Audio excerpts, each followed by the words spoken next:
तो कैसे हैं मेरे दोस्तों, एक बार फिर से आप सभी का हम स्वागत कर रहे हैं आपके अपने एप्लीकेशन एंड चैनल ज्ञान विद सचिन पर। तो दोस्तों, आज के इस कंप्लीट वीडियो में हम बात करेंगे आपके इंडस्ट्रियल इंजीनियरिंग के लास्ट चैप्टर के बारे में। यानी हमारा यूनिट नंबर 8 शुरू हो चुका है, जिसका नाम है इंडस्ट्रियल सेफ्टी। मैं आप सभी को बता दूं कि इस यूनिट से आप सभी को 2 क्वेश्चन देखने को मिलते हैं और कभी कभी 3 क्वेश्चन हो जाता है, लेकिन ये 2 क्वेश्चन की फिक्स प्रोबेबिलिटी रहती है। और इसमें आप सभी को एक क्वेश्चन छोड़ करके सभी क्वेश्चन में बस लिखना होता है, और टीचर को भी पता होता है कि इसमें बच्चा सिर्फ लिख करके ही आएगा। तो इन क्वेश्चंस को छोड़ना नहीं होता है। मैं आप सभी को इस चैप्टर को शुरू करने से पहले एक बात जरूर बताना चाहूँगा कि देखो, जो आपका ये एक्सीडेंट वाला जो चैप्टर है, इंडस्ट्रियल सेफ्टी वाला जो चैप्टर है, ये आप सभी के पेपर में भी लास्ट में आएगा। समझ रहे हो मेरी बात? अर्थात सबसे अंत में आप सभी को देखने को मिलेगा आपका एक्सीडेंट का टॉपिक। तो होता क्या है कि जब हम भी पेपर दे रहे थे और लोगों से भी सुना है जो हमारे साथ वाले होते थे, खैर मेरा तो कभी क्वेश्चन कोई छूटा नहीं है, आप सभी के आशीर्वाद से। मैं थोड़ा भी लास्ट में अगर होने लगता था कि छूटने वाला है तो मैं मार्जिन कम कर देता था। तीसरे क्वेश्चन से मैं थोड़ा थोड़ा कम लिखने लगता था। पहला क्वेश्चन तो मैं 4 पन्ने में ले जाता था, दूसरा भी ऐसे ही 3 पन्ने के आसपास, फिर धीरे धीरे मार्जिन को कम कर देता था।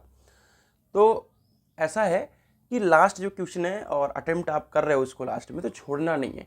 ध्यान ये रहे कि इंडस्ट्रियल में जितने क्वेश्चन आप अटेम्प्ट करोगे उतने आपके 3 से 4 नंबर बनते हैं। कहानी है ये दोस्तों। तो चलिए इंडस्ट्रियल सेफ्टी के टॉपिक को शुरू करते हैं। और एक चीज़ आप मान के चलो कि 2 क्वेश्चन यहाँ से आना है। हमारा पहला टॉपिक है एक्सीडेंट के बारे में। किस टॉपिक के बारे में है? एक्सीडेंट। कि भैया एक्सीडेंट क्या है, दुर्घटना है क्या। तो वो हम लोग बहुत भली भांति परिचित हैं इन सब चीज़ों से। लेकिन दोस्तों फिर भी आपको क्या करना होता है मेरे दोस्तों, कि आपको कुछ ना कुछ तो लिखना होता है। यानी थ्योरी में तो कुछ ना कुछ लिखना होगा एक्सीडेंट के बारे में।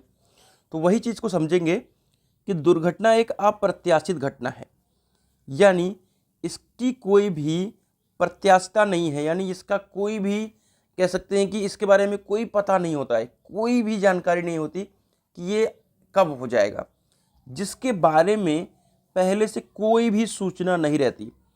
परंतु अक्सर यह देखा जाता है कि सुरक्षा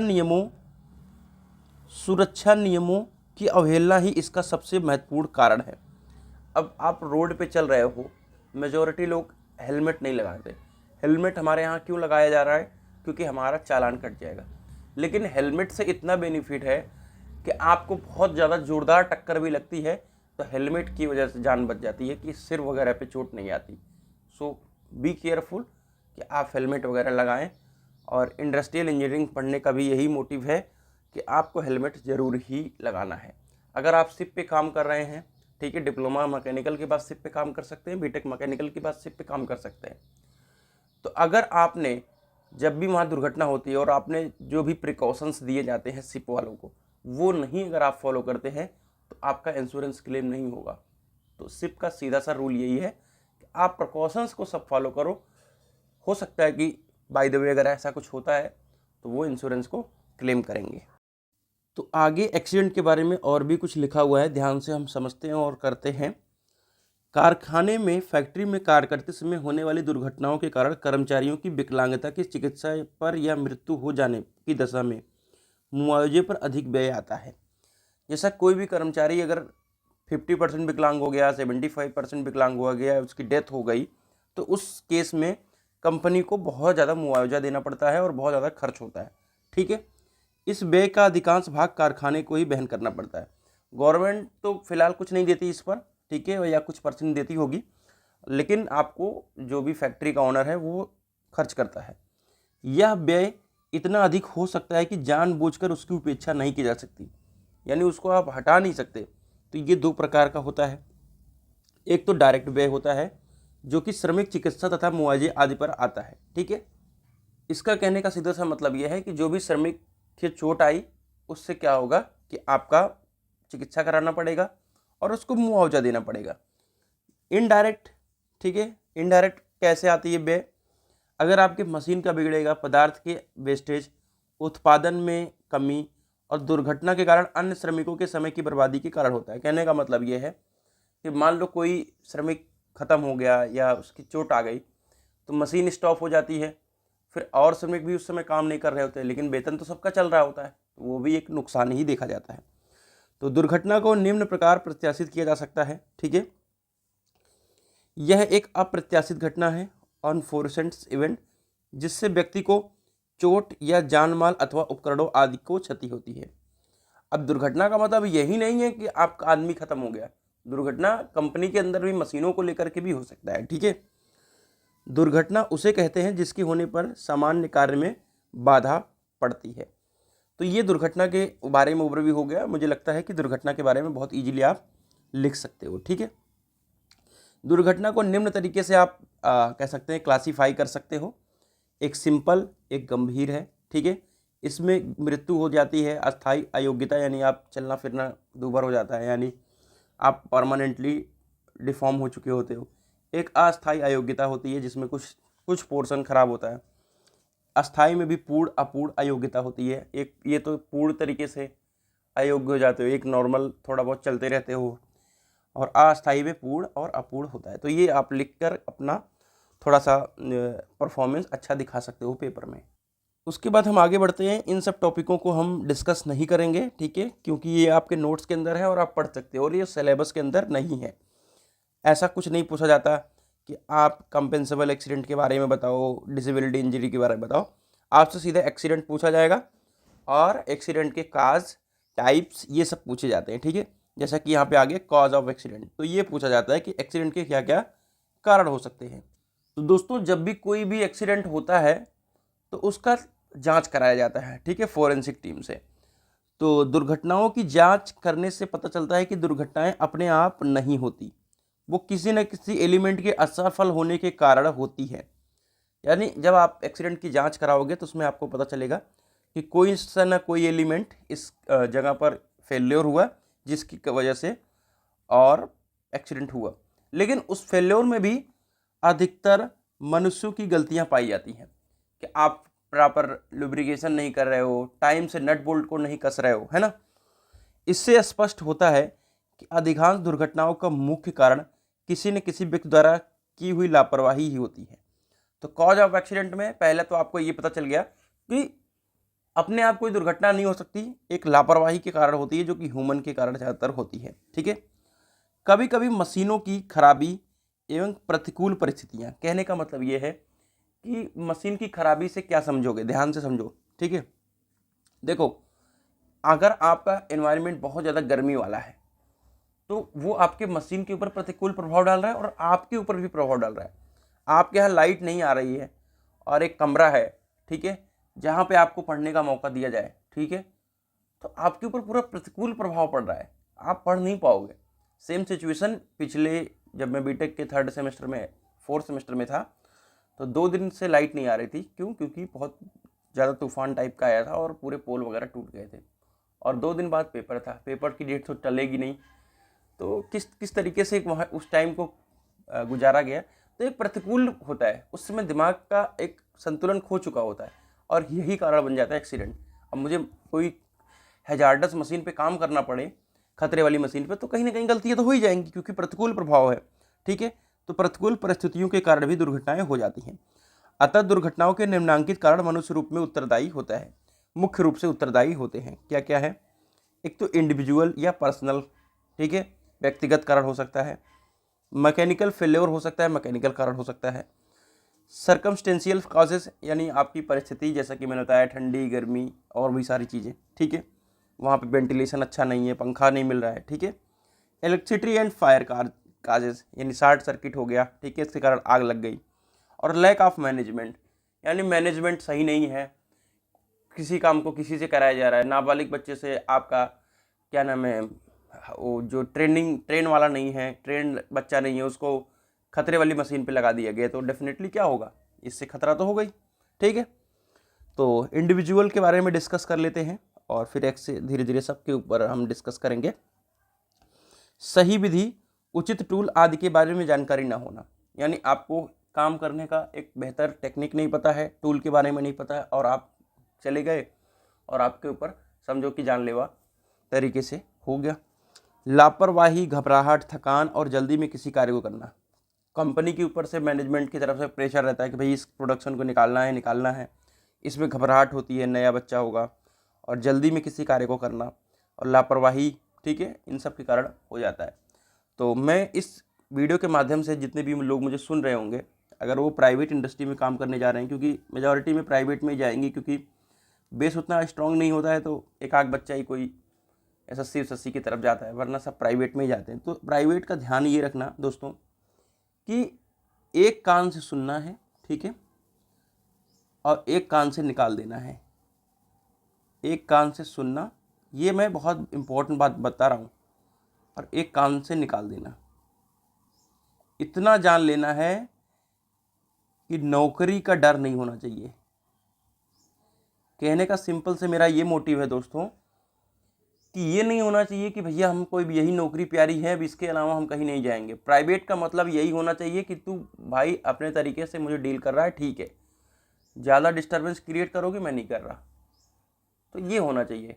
कोई क्या कह रहा है कि लेट हो रहा है, प्रोडक्शन देरी, ये वो, अपने तरीके से करो, आराम से करो, निकालना है तुम निकाल दो, कोई नहीं निकालने वाला, ठीक है, ये ध्यान रखना। बस हाइप बनेगा हर जगह पर। डिप्लोमा के फर्स्ट सेमेस्टर में आए, हाइप बना, फाइनल में आ गए, पेपर दे दोगे, है ना। तो हाइप हर जगह पे होता है, उसको अपने को ज़्यादा केयर नहीं करना है, बस अपने को अपने रूटीन में काम करना है। समय समय पर सुरक्षा नियमों की अवहेलना करना। हमेशा जो भी सुरक्षा नियम्स है, प्रिकॉशंस है, जैसे कि मैंने बताया, सिप पे प्रिकॉशंस को नहीं फॉलो करोगे तो इंश्योरेंस क्लेम नहीं होगा। तो हमेशा अपने सुरक्षा नियम को फॉलो करिए। निजी सुरक्षा के साधनों का उपयोग न करना, ग्लव्स वगैरह, हेलमेट वगैरह, इन सब के सुरक्षा साधन का उपयोग करना। औजारों को इधर उधर छोड़ दिया, लग गया, और उससे मशीन के ऊपर इम्पैक्ट गया और आपके ऊपर आ गया, ठीक है।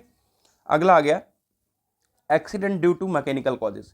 तो मैकेनिकल के कारण क्या क्या प्रॉब्लम्स हो सकती है उसको समझो। तो कारखाने में लगी हुई मशीन का ठीक ना होना या ख़राब होना, ठीक है। मरम्मत तथा रखरखाव में गलत पुर्जों का प्रयोग करना, ठीक है। यानी कहने का मतलब ये है कि आप मेंटेनेंस कर रहे हो, रखरखाव कर रहे हो, उसमें आपके गलत पुर्जों का उपयोग हो गया, ठीक है। सुरक्षा साधनों का अभाव, आपके पास सुरक्षा साधन नहीं है, ठीक है, उतने, और आपको उस मशीन पे काम कराया जा रहा है। यंत्र का क्षमता का से अधिक दुरुपयोग। कोई मशीन को रेस्ट भी चाहिए, ना उसमें ऑयल डलवा रहे हो, ना कुछ, और उसको एकदम से चलाए जा रहे हो। मजदूरों में मशीन को चलाने और सामान को इधर उधर करने का भली भांति ज्ञान ना होना, ठीक है। यानी जो मजदूर उसको चला रहा है उसको जानकारी नहीं है और आप उसको पकड़ा दिए, तो ये भी एक मैकेनिकल कॉजेज हो सकता है। सर्कमस्टेंशियल कॉजेज, लगातार शोर तथा कंपन होना, ये भी आपके दिमाग को टेंशन में डालता है, पीड़ा होती है। कई घंटे तक लगातार काम कराना, ये भी एक सर्कमस्टेंशियल कॉजेज है।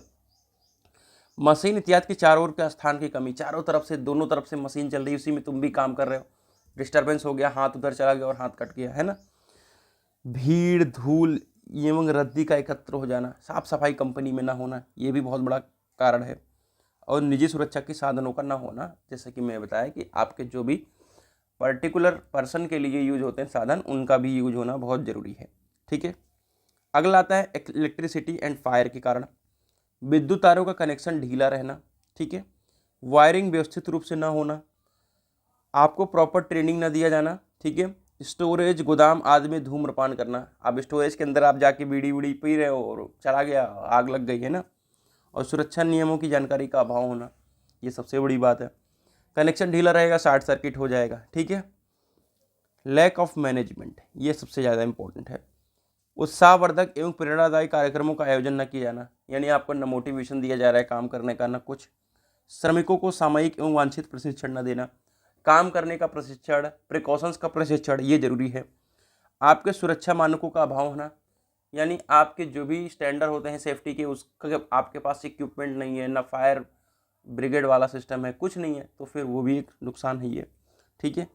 सुरक्षा कार्यक्रमों का अपर्याप्त आयोजन, काम कराने से फुर्सत मिलेगी तब तो सुरक्षा कार्यक्रम में बैठाएंगे। सुरक्षा संगठन का अभाव होना, कोई ऑर्गेनाइजेशन ही नहीं होता वहाँ पे सेफ्टी का, ठीक है। चलिए, तो अगला आता है हमारा सेफ्टी प्रिकॉशंस, ठीक है। तो हमें क्या क्या प्रिकॉशंस को फॉलो करना होता है वो समझिए। तो ये टॉपिक को एक्सीडेंट के अंदर भी लिख सकते हो, इलेक्ट्रिकल हैजार्डेस के भी अंदर लिख सकते हो, मैकेनिकल हैजार्डेस के भी अंदर लिख सकते हो, ठीक है। टॉपिक ऐसा नहीं है, आप मिला जुला कर लिखोगे अच्छे नंबर आएंगे। किसी भी इंडस्ट्रियल कारखाने में सुरक्षा हेतु कौन कौन से नियम अपनाए जाएं या कारखाने की उत्पादन सामग्री और मशीनों और साधारण वातावरण पर निर्भर करता है। कहने का मतलब ये है कि किस कंपनी में कैसी सुरक्षा योजना होनी चाहिए। अब कंस्ट्रक्शन की कंपनी है तो कोई 22 फ्लोर पे काम कर रहा है तो वहाँ का प्रिकॉशंस अलग है। आपकी फैक्ट्री में कोई काम मशीन पे कर रहा है, उसकी प्रिकॉशंस अलग है, ठीक है। इनका कोई एक सर्वसामान्य रूप नहीं है, यानी आप एक पर्टिकुलर रूप नहीं दे सकते। प्रत्येक सुरक्षा उपाय और नियम दुर्घटना रोकथाम के अंतर्गत किए गए सिद्धांतों के आधार पर निर्धारित किए गए हैं, जो निम्न हो सकते हैं। यानी आपके सेफ्टी के ऊपर बहुत सारे रिसर्च हुए और फिर आप सबको डिसाइड किया गया कि ये काम को करना जरूरी है प्रिकॉशंस के रूप में, ठीक है। अब जैसे ये सिंपल है, ये हर जगह पे लागू हो जाएगा। जैसे ढीले कपड़े पहन करके कार्य करने की अनुमति, ठीक है, नहीं दी जानी चाहिए। मतलब ऐसा नहीं है कि आपका इतना ज़्यादा ढीला है कि मशीन के अंदर फंस जा रहा है ना। स्त्री श्रमिकों को बालों में नेट लगाकर काम करना चाहिए, यानी बाल वगैरह एकदम से पूरे पैक होने चाहिए। ओवरहेड क्रेन को उचित स्थान पर ही संचालित करना चाहिए, जो ऊपर की तरफ बड़े बड़े डाई को खींच करके ले जाते हैं मशीन के ऊपर डालने के लिए। तो ऐसा नहीं है कि जहाँ पे श्रमिक बैठे हैं उसी के ऊपर से क्रेन भी आपकी जा रही है, नहीं, हो सकता है दुर्घटनाग्रस्त हो जाए क्रेन, है ना। भारतीय फैक्ट्री कानूनों का पूर्णतः पालन करना चाहिए। आगे 1948 का कार्यक्रम देखने को मिलेगा, मैं उसको अच्छी तरीके से समझाऊंगा, वो 100% आता भी है, ठीक है, जो कि आप प्रोडक्शन मैनेजमेंट या IABD इन दोनों में से किसी एक जगह पर जरूर पढ़ चुके हो, मैं आप सभी को कह रहा हूँ, ठीक है। प्रज्वलनशील पदार्थों को खुले स्थानों पर नहीं रखना चाहिए, अपने आप जल जाने वाले हों, ठीक है, या कोई बीड़ी फूंक दिए तो ऐसा ना हो कि उसको खुले स्थान पर रखें जिससे हो सके कि आग लग जाए। कार्यस्थल का तापक्रम, हवा, रोशनी एवं सूर्यगल नियंत्रित होना चाहिए। ये तो मैनेजमेंट के ऊपर निर्भर करता है कि वहाँ पर वेंटिलेशन अच्छा हो, पंखा वगैरह हो, प्रॉपर रोशनी हो, फालतू आवाज़ ना हो, जहाँ पे आवाज़ वाली मशीन हो उसमें ईयर प्लग वगैरह की व्यवस्था कराई जाए, ठीक है। अब आती है प्रिकॉशंस अगेंस्ट मैकेनिकल हैजार्डस। अब मैकेनिकल हैजार्डस के बारे में बात होगी, इलेक्ट्रिकल हैजार्डस के बारे में बात होगी। यहाँ पे प्रिकॉशंस ही नहीं, आप इस टॉपिक को पूरे हैजार्डस के बारे में लिख सकते हो, ठीक है। तो मशीन के कुछ सामान, अंग, पुर्जे एक या भाग जिसमें कपड़े उलझ जाने, अंगुली चिपक जाने या पैर फंस जाने से दुर्घटनाएं हो जाती हैं। इंडस्ट्रियल विभाग, श्रम विभाग एवं जनरल बीमा कंपनियों द्वारा दुर्घटना सर्वेक्षण के आधार पर ऐसी दुर्घटनाकारी मशीन के अंग एवं भागों की एक सूची तैयार की गई। यानी इस तरीके की जो मशीन्स हैं उनकी सूची तैयार की गई, जो फैक्ट्री इंस्पेक्टर से प्राप्त की जा सकती है। निम्न उपाय द्वारा यांत्रिक खतरों से बचाव किया जा सकता है। यानी मैकेनिकल हैजार्डस का निम्न आपके ऐसे सिस्टम हैं जिनकी वजह से आप थोड़ा बच सकते हैं। क्या क्या? मशीन के घूमने वाले भागों पर सुरक्षात्मक बचाव सेफ्टी गार्ड्स लगे होने चाहिए, यानी उस पर ऐसा कोई लग जाना चाहिए कि जिसमें आपका जो भी साफ्ट वगैरह चल रहा है वो अंदर ढक करके चले, ठीक है। मशीनों का स्विच यथासंभव प्रचालक के सन्निकट होना चाहिए, यानी ये हो कि आपका हाथ जाते ही हो सकते है कि आपका प्रचालक क्या करे, उसको बंद कर दे। ऐसा ना हो कि पूरा उसका बॉडी आ जाए उसमें, है ना। गियर, साफ्ट, कपलिंग, एक्सल आदि पर लगे बेल्टों के हेड दबे हुए होने चाहिए। कहने का मतलब ये है जिसके अंदर ये कपलिंग वगैरह चल रहा हो उसका जो भी हेड्स वगैरह है वो सब अंदर की तरफ होने चाहिए, ठीक है। खतरनाक मशीनों को दूरगामी नियंत्रण द्वारा चला जाए और रोका जाना चाहिए। यानी कहने का मतलब ये है कि जितनी भी हैजार्डस मशीन हैं उनको दो तरीके के कंट्रोल से चलाने चाहिए, ठीक है। एक तो जो काम कर रहा है और एक बाहर एक कंट्रोलिंग सिस्टम भी लगा होना चाहिए। मशीनों को समय समय पर सुरक्षात्मक जांच और मरम्मत करते रहना चाहिए, यानी उसकी सेफ्टी को ध्यान रखना चाहिए और रिपेयर हमेशा करते रहना चाहिए। अगला आता है प्रिकॉशंस अगेंस्ट इलेक्ट्रिकल हैजार्डस, ठीक है। तो भैया इलेक्ट्रिकल हैजार्डस क्या है, ठीक है, उसको समझो। तो इलेक्ट्रिकल हैजार्डस के भी बहुत घातक परिणाम हो सकते हैं, ठीक है। बिजली से होने वाली दुर्घटनाओं के संबंध में विशेष जागरूकता की आवश्यकता होती है। तो जो बिजली से भी घटनाएं हो रही हैं उनके लिए अलग प्रिकॉशंस हैं, ठीक है। सभी प्रकार के उद्योगों में बिजली का प्रयोग काफ़ी बढ़ गया है, मतलब काफ़ी क्या, बिजली के बिना प्रयोग से कोई उद्योग चल ही नहीं रहा है, ठीक है। इसलिए उद्योग में कार्य सभी व्यक्तियों को इसका प्राथमिक ज्ञान होना अवश्य जरूरी है। इसके लिए ट्रेनिंग की व्यवस्था की जा सकती है। विद्युतीय हैजार्डस यानी इलेक्ट्रिकल हैजार्डस से बचने के लिए आप निम्न सावधानियां अपना सकते हैं, ठीक है। तो जो ओवरहेड क्रेन चल रहे हैं उनके तारों का विशेष आपको ध्यान रखना है, ठीक है, कि वो आपकी सिर पे जा रहे हैं तो ऐसा नहीं कि आप उसको टच करते हो जाए, ठीक है। दुर्घटना की स्थिति में तुरंत ही बिजली का कनेक्शन ऑफ कर देना चाहिए, ठीक है। एक ऐसा गार्ड रखना चाहिए जो तुरंत ऑफ करे, ठीक है। आपका प्राथमिक चिकित्सा उपचार पेटिका सदैव पूरी सामग्री सहित उपलब्ध होनी चाहिए, यानी आपका फर्स्ट एड बॉक्स होना चाहिए, जो कि जनरली होता ही होता है। दुर्घटनाग्रस्त व्यक्ति को लेटी अवस्था में चिकित्सा केंद्र ले जाना चाहिए, उनके पास एक व्हील चेयर वगैरह भी होनी चाहिए जिससे आप उस पर लेटा उठा के ले जा सकें, ठीक है।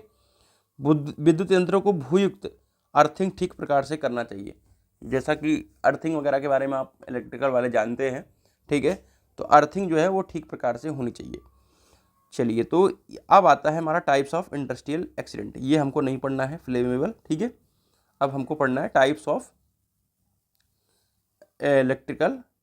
इंडस्ट्रियल एक्सीडेंट्स, ठीक है। तो हमारे कौन कौन से इंडस्ट्रियल एक्सीडेंट हो सकते हैं, ठीक है, आइए समझते हैं कि करके। तो पहला हमारा है दोस्तों फिसलना, लड़खड़ाना और गिर जाना मशीन पर, ठीक है। दूसरा machinery accident, shaft turbine blade का अचानक टूट जाना और पट्टे का टूट जाना, ठीक है। अगर इलेक्ट्रिकल एक्सीडेंट की बात करें तो विद्युत ब्लास्ट, विद्युत आग, ये सब आपका इलेक्ट्रिकल एक्सीडेंट में आ गया। भारी वस्तुओं का, जैसे मैं बताया ना, क्रेन के ऊपर डाई वगैरह लगा करके आपके सिर के ऊपर से ले जाया जा रहा है, वो आपके ऊपर गिर जाना, ठीक है। तो ये हमारा फॉलिंग ऑब्जेक्ट्स हो गया। केमिकल एक्सीडेंट, रसायन, जहरीली गैस, खतरनाक आपके जहरीली गैसों का रिसाव हो जाए, ठीक है। अगला आता है फायर्स एंड एक्सप्लोजन्स, ठीक है, यानी आग वगैरह लग जाना, तो ये भी आप उसमें लिख सकते हो। अत्यधिक थकान और मांसपेशियों की चोट, अगर लगातार आप 12 घंटे काम कर रहे हो तो अत्यधिक थकान हो जाएगी, तो वो भी आपका एक्सीडेंट का कारण बन जाता है। उसके बाद आता है बंद स्थान दुर्घटनाएं, कन्फाइंड स्पेस एक्सीडेंट, जैसे टैंक, टनल, माइंस आदि में होने वाली दुर्घटना। जैसे आपने देखा होगा बहुत सारी वीडियोस कि आपके जहाँ पे माइनिंग हो रहे हैं बहुत अंदर तक वो जा कर के आपके निकालते हैं वो कोयला वगैरह, तो वहाँ पे भी अचानक दुर्घटनाएं हो जाती हैं। ट्रांसपोर्टेशन एक्सीडेंट, जो कि हमारे इंडिया में कॉमन हो गया है, ट्रक, क्रेन इत्यादि के कारण होने वाली दुर्घटनाएं, ये कॉमन हो गया है। और उसके बाद आता है ऑक्यूपेशनल इलनेस, जैसे आप को किसी तरीके की बीमारी है, मान लो आपको धूल से एलर्जी है, रसायन से एलर्जी है, ठीक है, इससे कार्य करने के कारण होने वाली बीमारियां और आपकी डेथ हो जाए। अब रिजल्ट्स ऑफ इंडस्ट्रियल एक्सीडेंट्स, यानी हमारे इंडस्ट्रियल एक्सीडेंट के क्या क्या परिणाम हो सकते हैं, ये समझ लो आप लोग। तो सिंपल सा परिणाम तो आपको पता होना चाहिए कि इंजरी हो जाएगी और आपको मौत भी हो सकती है। फिजिकल एंड इमोशनल आघात लग जाए आपको, ठीक है, शारीरिक यानी कहीं आपकी बॉडी पार्ट डैमेज हो जाए, और मानसिक यानी सिर पे चोट लग गई, आपका आपक हो गया। लॉस ऑफ प्रोडक्टिविटी, उत्पादकता में कमी हो जाती है, आपका प्रोडक्शन कम हो जाता है, बहुत दिनों तक आपकी कंपनी परेशान रहती है। फाइनेंशियल नुकसान झेलने को पड़ता है, ठीक है। आपका डैमेज जो होता है एंड प्रॉपर्टी डैमेज होता है, ये दोनों बहुत बड़े नुकसान हो जाते हैं, ठीक है। आपकी प्रतिष्ठा पर फर्क पड़ता है, किसी कंपनी में लगातार लोगों की डेथ हो रही है तो डेफिनेटली प्रतिष्ठा पे फर्क पड़ती है। कानूनी परिणाम, ठीक है, आपका लीगल कॉन्सिक्वेंस है, यानी आपको कानूनी तरीके से भी झेलना पड़ता है लोगों को, है ना। उसके बाद आता है कर्मचारी मनोबल में कमी, जो लोग काम कर रहे हैं वो डर डर के काम करेंगे तो उसकी मनोबल में कमी हो जाती है, ठीक है। और फिर आपका विनियामक जांच में वृद्धि, इंक्रीज रेगुलरिटी स्क्रूटनी, ठीक है। तो आपके जो भी रेगुलर काम कर रहे हैं उसमें भी जो है दिक्कत शुरू हो जाती है। और loss of trust and employee, तो लोगों का कंपनी छोड़ना और ट्रस्ट खोना, ये भी बहुत बड़ी समस्या हो जाती है। तो अब भैया कैसे कंट्रोल करें, ये भी बहुत ज़रूरी है। तो कंट्रोल ऑफ एक्सीडेंट्स, ठीक है, इसको हमको कंट्रोल भी करना ज़रूरी है। तो जितने भी रिस्क, जहाँ पे ज़्यादा खतरे हैं उसको आप आकलन करो, ठीक है। सेफ्टी पॉलिसी लाओ और प्रोसीजर लोगों को समझाओ, ट्रेनिंग दो और जागरूक करो, ठीक है। सेफ्टी इक्विपमेंट एंड कंट्रोल्स दो, ठीक है। उसके बाद आप पर्सनल प्रोटेक्टिव इक्विपमेंट्स अपने कंपनी के एम्प्लॉय के लिए अलग अलग, जैसे चश्मा, हेलमेट, दस्ताने, ठीक है, श्वास यंत्र, सुरक्षात्मक कपड़े, ये सारी चीज़ों आप बांटो। उसके बाद आता है रेगुलर मेंटेनेंस, अपनी कंपनी के जो भी मशीन्स हैं उनको रेगुलर मेंटेनेंस कराते रहो, ठीक है।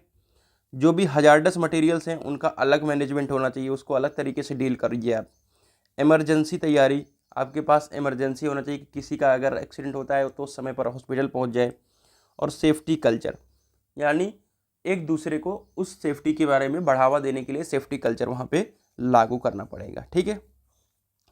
अब जैसा कि मैंने मैकेनिकल और इलेक्ट्रिकल हैजार्डस के बारे में बात किया था, तो मैकेनिकल और इलेक्ट्रिकल हैजार्डस से कैसे हम खतरे को कम कर सकते हैं वो प्रोसीजर के बारे में हम डिस्कस कर रहे हैं। ठीक है, तो आइए एक एक करके हम डिस्कस करेंगे इलेक्ट्रिकल और मैकेनिकल को। तो इसमें पहला आता है, हम लोगों ने इसके ऊपर डिस्कस भी किया था, मशीन गार्डिंग। यानी जो भी मशीन के ऐसे इक्विपमेंट्स जो थोड़ा सा क्या नाम है खतरा वाले हैं, उनको क्या करें आप सुरक्षा कवच पहना दें, उसके ऊपर आप पेपर वगैरह जो भी बनते हैं आपके लोहे के उन सबको ढक दीजिए। ठीक है, बैरियर लगा दीजिए, इंटरलॉक लगा दीजिए। उसके बाद रेगुलर मेंटेनेंस, जैसा कि अभी ऊपर हम लोगों ने डिस्कस किया। ट्रेनिंग एंड एजुकेशन, सभी एम्प्लॉय को ट्रेनिंग दो, उसके बारे में साफ़ सफाई के बारे में बताइए।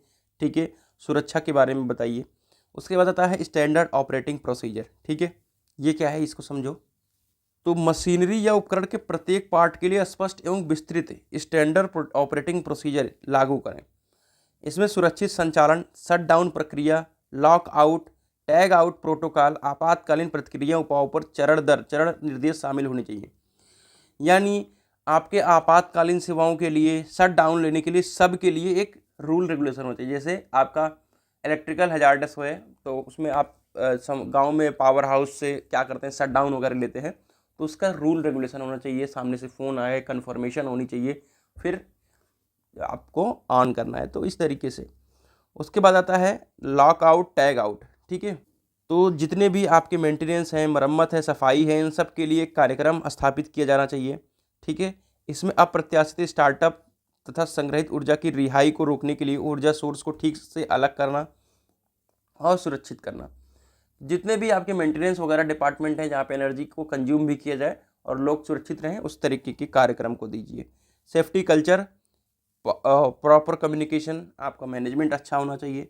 ठीक है, उसके बाद पर्सनल प्रोटेक्टिव इक्विपमेंट होने चाहिए, जैसे सुरक्षा दस्ताने, आँख का चश्मा, सुरक्षा हेलमेट। रिस्क का असेसमेंट, अभी ऊपर हमने डिस्कस किया कि जितने भी खतरनाक वाली मशीन है उनका एक डायरी बनाओ, उनका जोखिम को पहचान करो, उनका मूल्यांकन करो। ठीक है, उनका कंट्रोल करो, प्रशासनिक कंट्रोल करो। ठीक है, और सुरक्षा उपायों पर विचार कर उन खतरों को कम कीजिए। अगला है इक्विपमेंट लेबल्स एंड सिग्नल। ठीक है, ये क्या है, तो आपने हर मशीन के ऊपर देखा होगा लिखा होता है खतरा, यहाँ पे चीज़ें खतरा, तो उन सब चीज़ों का लेबल आप लगाइए। ठीक है, चेतावनी का लेबल लगाइए, सुरक्षा का लेबल लगाइए, आपातकालीन वगैरह का लेबल लगाइए, जिससे लोग इसको जान सकें। अगला है कंटिन्यूअस इम्प्रूवमेंट। हर दिन प्रक्रियाएं हो रही हैं, घटनाएं हो रही हैं, चारों ओर श्रमिक की मौत हो रही, कोई विकलांग हो रहा है, तो उसका मूल्यांकन करते रहना चाहिए। और जिस तरीके की घटना हो रही है उसके हिसाब से सुरक्षा क्षेत्र को पहचानो और उस तरीके की कार्रवाई करके आप क्या कर सकते हो, उस सुरक्षा को और मजबूत कर सकते हो, अर्थात उस हजार्डस को रोक सकते हो। ठीक है, अब आता है हमारा विद्युतीय खतरों जो भी है। ठीक है, इलेक्ट्रिकल हजार्डस है, उनको रोकने की विधियाँ क्या क्या हैं। Electrical and safety training. अगला है रिस्क असेसमेंट। ठीक है, जोखिम का आकलन करना, जो भी इलेक्ट्रिकल उपकरण हैं उनका निरीक्षण करना और उनका मेंटेनेंस करना। लॉक आउट, टैग आउट जो अभी मैंने सम्मेलन बताया उसको ध्यान देना। वायरिंग अच्छी होनी चाहिए, ओवरलोड प्रोटेक्शन होना चाहिए, पर्सनल प्रोटेक्टिव इक्विपमेंट, आपके हेलमेट, दस्ताने वगैरह होने चाहिए। एक्सटेंशन बोर्ड एवं पावर ट्रिप का उचित उपयोग होना चाहिए। ऐसा नहीं कि एक्सटेंशन बोर्ड को फैला दिया है, कोई उसी में फंस के गिर पड़ रहा है मशीन के ऊपर। इलेक्ट्रिकल पैनल तक आसान पहुंच होनी चाहिए, जिससे आप स्विच ऑन ऑफ को भी कर सको। विद्युत पॉलिसी एवं प्रक्रियाएं होनी चाहिए और नियमित विद्युत सिस्टम की ऑडिट होना चाहिए कि कहाँ पर क्या मेंटेनेंस करना है, क्या नहीं करना है। और जो भी इलेक्ट्रिकल कोड होते हैं, जैसे मैकेनिकल के कोड है, वैसे इलेक्ट्रिकल कोड का हम क्या करें, अनुपालन करें और उसको लेबल वगैरह चिपकाएं। ठीक है, ये बहुत ज़्यादा मोस्ट इम्पॉर्टेंट क्वेश्चन है, साइलेंट फीचर। ठीक है, मोस्ट इम्पॉर्टेंट क्वेश्चन है ये आपका, silent points of factory act 1948 for health and safety. ठीक है, तो इसके अंदर क्या क्या चीज़ें आती हैं, देखो भारत में 1948 का कारखाना अधिनियम यानी फैक्ट्री अधिनियम, कारखाना जो नियम है, उसमें श्रमिकों के स्वास्थ्य, सुरक्षा और कल्याण के लिए नियम दिए गए। ठीक है, तो हमारे इसके बहुत सारे पॉइंट्स हैं जो सिलेबस में गिवन है, तो उसी चीज़ को यहाँ पे हमने नोट किया है। जैसे कि सेक्शन 42 में आता है वॉशरूम्स, यानी आपके साफ सफाई, नहाने, कपड़े धोने, बदलने और जो दैनिक क्रियाएं करता है, कोई शौचालय वगैरह, ठीक है, उन सब के लिए व्यवस्था के बारे में यहाँ पे सेक्शन 42 में डिस्कस किया गया है। तो आइए देखते हैं क्या क्या डिस्कस किया गया है। पुरुष और महिला श्रमिकों के लिए स्वच्छ और अलग अलग शौचालय प्रदान करना चाहिए। जल निकासी की व्यवस्था हो, स्वच्छता व्यवस्था के साथ साथ नहाने धोने और कपड़ा बदलने की पर्याप्त सुविधा होनी चाहिए। उसके बाद आता है ड्रिंकिंग वाटर सेक्शन 44, पेयजल के बारे में। कार्यस्थल पर स्वच्छ पेयजल की व्यवस्था होनी चाहिए। पानी आसानी से सुलभ, स्वच्छ एवं सुविधाजनक स्थान पर स्थित होना चाहिए। श्रमिकों की संख्या के आधार पर पानी उबालने और ठंडा करने की सुविधाओं को भी आवश्यकता हो सकती है। किसी की तबीयत ज़्यादा खराब हो रही हो तो पानी उबाल करके पीता है, ठीक है। और आप सभी के जो पानी हो वो फिल्टर वगैरह हो, ठीक है, और आसानी से उपलब्ध हो, ठीक है। अगला है लेआउट एंड वेंटिलेशन, सेक्शन 41, ठीक है। सेक्शन 41 के अंदर लेआउट एंड वेंटिलेशन के बारे में डिस्कस किया गया है। तो कारखाने के परिसर को पर्याप्त स्थान, वेंटिलेशन हो, जहाँ पर आपका मशीन हो वहाँ पर प्रॉपर स्थान हो, एक दूसरे मशीन के बीच में वेंटिलेशन अच्छा हो, प्राकृतिक और कृत्रिम प्रकाश सुनिश्चित अच्छी तरीके से हो, भीड़ भाड़ को रोकने और सुरक्षित कार्य या वातावरण को बढ़ावा देने के लिए खुले स्थान और विभिन्न कार्य क्षेत्रों को अलग अलग करना आवश्यक है। यानी अलग अलग काम अलग अलग जगह पे हो, प्रॉपर लाइट की व्यवस्था हो और जो भी हमारे वातावरण हो वो भीड़ भाड़ से कम हो, ठीक है। अगला आता है सेक्शन 18, ठीक है, जो कि साफ सफाई के ऊपर है।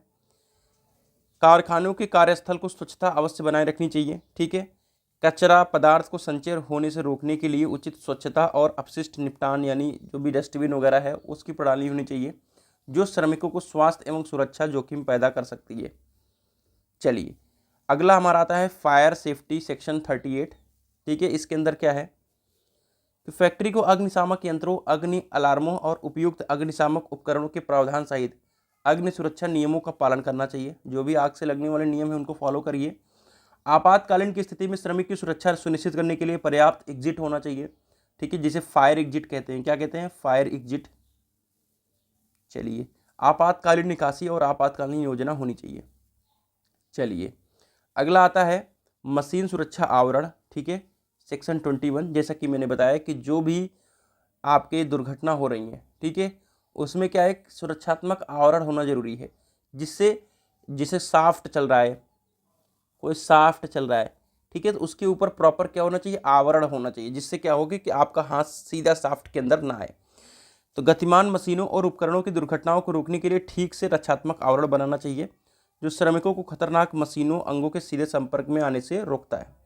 अगला है pressure vessels point, section 25 to 31, ठीक है, दाब पात्र एवं प्लांट। यानी ये बॉयलर्स और माउंटिंग के बारे में बात कर रहा है। जैसे कि आपने थर्मोडायनेमिक्स के अंदर बॉयलर्स एंड माउंटिंग के बारे में पढ़ा है, जो थर्मल इंजीनियरिंग आपने पढ़ा है। तो क्या बॉयलर्स का प्रेशर होना चाहिए, क्या माउंटिंग्स होना चाहिए, उसके लिए अलग अलग नियम बनाए हैं, उसको फॉलो किया जाना चाहिए। अगला हमारा आता है हेल्थ एंड वेलफेयर, ठीक है, हेल्थ एंड वेलफेयर, ठीक है। ये क्या है दोस्तों? इस अधिनियम में श्रमिक के स्वास्थ्य और कल्याण से संबंधित प्रावधान होने चाहिए, जिसमें चिकित्सा जांच, यानी आप 6 महीने पे अपनी बॉडी की जांच कराएं, कोई तबीयत खराब अगर प्राथमिक चिकित्सा होनी चाहिए, खतरनाक पदार्थों से निपटने, बीमारियों के खिलाफ सावधानियां और विशिष्ट खतरों के संपर्क में आने वाले श्रमिकों के लिए सुरक्षात्मक उपाय शामिल है। यानी आपके हेल्थ और वेलफेयर का मतलब आपको ऐसा कोई राशि दिया जाए जिससे आप थोड़ा सा आपका बजट भी अच्छा रहे, जैसे कि आपको फ्री मेडिकल सेवा वगैरह, ठीक है। अब आता है हमारा सेफ्टी कलर कोड्स, ठीक है, ये भी आप सभी के लिए इम्पोर्टेंट है। तो जैसा कि नाम से ही आपको पता चल रहा है कि कलर कोडिंग क्या है। कलर कोडिंग ये है कि आपकी कंपनी की मशीन के ऊपर अलग अलग जगह पर चेतावनियां वगैरह लगे हों। तो उद्योग में सुरक्षा colour code standardisation colour scheme है, जिनका उपयोग कार्यस्थल में विशिष्ट सुरक्षा जानकारी और चेतावनियों को देने के लिए किया जाता है, ठीक है। कलर कोड सुरक्षा जागरूकता बढ़ाएगा, दुर्घटनाओं के जोखिम को कम करने में मदद करेगा। कलर कोड महत्वपूर्ण संदेशों को तेजी से और प्रभावी ढंग से भेजने में मदद करता है। यहाँ पे कुछ कलर कोड दिए गए हैं, जैसे कि लाल है। लाल का अर्थ क्या है? खतरा एवं आपातकालीन स्थितियों को बताता है। यह आमतौर पर आग बुझाने के यंत्र, आपातकालीन स्टॉप बटन और अलार्म सिस्टम के लिए उपयोग किया जाता है। अगला आता है हमारा दोस्तों येलो, पीला, ठीक है। यह सावधानी या चेतावनी को दर्शाने के लिए किया जाता है। इसका उपयोग भौतिक खतरों, फिजिकल खतरे जैसे होते हैं, यात्रा के खतरे, प्रतिबंधित वाले क्षेत्र जहाँ पे ये आप बताया जाता है कि ये आपका पैंथर एरिया क्षेत्र है, आपका लेपर्ड एरिया है, ठीक है, इस तरीके के खतरों को ये पीला दिखाता है, ठीक है। ग्रीन क्या दिखाता है? सुरक्षा से जुड़ा है, सुरक्षित स्थितियों, सुरक्षा उपकरणों को स्थान को दर्शाता है, आपातकालीन निकास, प्राथमिक स्टेशन, चिकित्सा स्टेशन, सुरक्षा सावर के लिए उपयोग किया जाता है। उसके बाद आता है नीला रंग, ठीक है। तो नीले रंग क्या करता है? नीला रंग व्यक्तिगत सुरक्षा पीपीई पहनने, यानी आपके जो उपकरण वगैरह हैं आपको दिए जा रहे हैं, ठीक है, उन सबको आवश्यकता को इंगित करता है कि सुरक्षा चश्मा, ये सख्त टोपी, ये सब आप लगाओ, तो ये नीला रंग इसको डिस्क्राइब करता है। ऑरेंज, इसका उपयोग उपकरण मरम्मत के तहत क्षेत्रों को इंगित करने के लिए किया जाता है, यानी आपके कौन से एरिया जहाँ पर रिपेयर की ज़रूरत है उस चीज़ को ये इंगित करता है, नारंगी। अगला आता है बैगनी। ठीक है दोस्तों, बैगनी क्या है? बैगनी रंग का उपयोग खतरों को इंगित करता है रेडिएशन वाले, जहाँ पर रेडियोधर्मी, ठीक है, पदार्थों को स्टोर किया जाता है। तो रेडियो एक्टिव कोई आपका पदार्थ है जहाँ पे ये सब काम हो रहा है, तो वो बैगनी जगह यूज होगा। ठीक है। सफ़ेद किस लिए यूज होता है भैया? ठीक है, तो आपके ऐसे उपकरण क्षेत्रों को चिन्हित करने के लिए जाता है जिन पर विशेष ध्यान देने की आवश्यकता होती है, यानी जिस चीज़ को लोग इग्नोर करते हैं वहाँ पर सफ़ेद यूज किया जाता है। अगला आता है fire prevention and fire fighting equipment and methods. ठीक है, तो उद्योग में आग की रोकथाम बहुत ज़रूरी है, जिसके लिए आप अग्निशामक यंत्र यूज करते हैं। फायर फाइटिंग में आग लगने से रोकने के उपायों को लागू करना, आग लगने की स्थिति में उपयुक्त उपकरण और तरीके को बताना। ठीक है, उद्योग में आग की रोकथाम और अग्निशमन के कुछ प्रमुख पहलू हैं, जैसे कि रिस्क असेसमेंट। ठीक है, हर जगह पर वही चलेगा आप सभी का। ठीक है, तो आग के खतरों और संभावित आग के स्रोतों की पहचान करिए और उसका आप क्या करिए, मूल्यांकन करिए और फिर उसकी समीक्षा करके उस पर आप काम करिए। Fire safety training. ठीक है, फायर सेफ्टी ट्रेनिंग, तो आग के खतरों, उसके उपाय और आपातकालीन प्रक्रियाओं की जानकारी सभी कर्मचारियों को अग्निशामक सुरक्षा प्रशिक्षण प्रदान करें, यानी आपको ट्रेनिंग दिया जाए कि आप किस तरीके से आग को बुझा पाएंगे। ठीक है, और उसके क्या क्या उपाय हैं, ठीक है, और कब का क्या करना है, उन सब की ट्रेनिंग जरूरी है। House keeping and maintenance. ठीक है, ज्वलनशील पदार्थों के संचय को कम करने के लिए स्वच्छ और व्यवस्थित कार्यस्थल बनाएं। ठीक है, और विद्युत के दोषों को रोकने के लिए विद्युत प्रणालियों की मशीनरी और उपकरणों का नियमित रूप से निरीक्षण करें और रख रखाव करें। हाउस कीपिंग का काम क्या है कि इस तरीके से आपके फैक्ट्री को मेंटेन करें जिससे इलेक्ट्रिकल के जो भी कह सकते हैं कि हैजार्डस होते हैं वो कम रहें, और मेंटेनेंस हमेशा समय समय पे करना चाहिए। फायर सेफ्टी सिस्टम्स आप सभी के पास होना चाहिए, जिसमें आपका अलार्म सिस्टम होना चाहिए, स्मोक डिटेक्टर, यानी बहुत ज़्यादा धुआं हो जाता है उस चीज़ को डिटेक्ट करे, हीट डिटेक्टर होना चाहिए। ठीक है, और आप सभी के पास जो फायर फाइटिंग इक्विपमेंट्स होते हैं जिससे आप आग को बुझाते हो वो सब होना चाहिए। आपके पास इमरजेंसी एग्जिट होना चाहिए और जिससे आप सभी कर्मचारियों को बाहर निकाल सकें। ठीक है, और इसका एक एग्जीक्यूशन प्लान होना चाहिए जिससे आप क्या करें कि एक दिन ऐसा करें कि जिससे आप लोग सब निकल करके भागें उसमें। ठीक है, जिससे आपको उसकी प्रैक्टिस रहेगी। एक लास्ट टॉपिक बचता है हमारा, ठीक है, जिसका नाम है safety rules for fire preventions. ठीक है, safety rules for fire preventions, यानी आग के नियमों के लिए हम कौन कौन से नियम का पालन कर सकते हैं। ठीक है, तो उसको समझिए। देखो, इसके अंदर पेट्रोलियम पदार्थों का स्टोरेज अलग स्थान पर किया जाना चाहिए। स्टोरेज जो कक्ष है, ठीक है, वो आपके भट्टी वगैरह से दूर होना चाहिए। अति ज्वलनशील पदार्थों को डिब्बों या टंकियों में बंद करके रखिए। बिजली के कारण लगी आग को पानी से नहीं बुझाना चाहिए, ये भी ध्यान में रखना है। कारखाने के भवन को अग्निरोधक बनाना चाहिए, जैसे भूकंप रोधी कक्ष होते हैं वैसे अग्निरोधक कक्ष भी होते हैं। प्रत्येक श्रमिक एवं कर्मी को एग्जिट मार्ग के बारे में पूरी जानकारी होनी चाहिए और उसको आग से बचने का ट्रेनिंग होना चाहिए। फायर फाइटिंग इक्विपमेंट्स होते हैं, जैसे फायर अग्निशामक यंत्र होते हैं। ठीक है, स्मोक डिटेक्टर है, फायर का एक सिलेंडर होता है, ठीक है, जिससे आप आग बुझाते हो। ठीक है, फायर सूट होता है, अग्नि का स्प्रिंकल्स होता है, और फायर पंप होता है, और प्रोटेक्टिव बूट्स होता है, और प्रोटेक्टिव ड्रेस होते हैं। ठीक है, तो ये हमारा यूनिट नंबर 8 था। फाइनली इंडस्ट्रियल इंजीनियरिंग को हमने कंप्लीट कर दिया है बहुत कम वीडियो लेक्चर में, यानी लगभग 40-45 के रेंज के अंदर हम सब ने यूनिट को कवर किया। तो अगर आप 40 के हिसाब से लगा लो तो 8 चौक 32 यानी 320 मिनट होता है, यानी आपका 5.5 घंटे में इंडस्ट्रियल कवर हो जाएगा और बहुत इजीली आप इन सब चीज़ों को पढ़ के अपने एग्जाम में अच्छा कर सकते हो। ठीक है, तो ये रही इंडस्ट्रियल इंजीनियरिंग की वीडियो, कैसी रही कमेंट करके बताइएगा। मिलते हैं एक नई वीडियो के साथ, तब तक के लिए bye bye, tata, take care, love you all.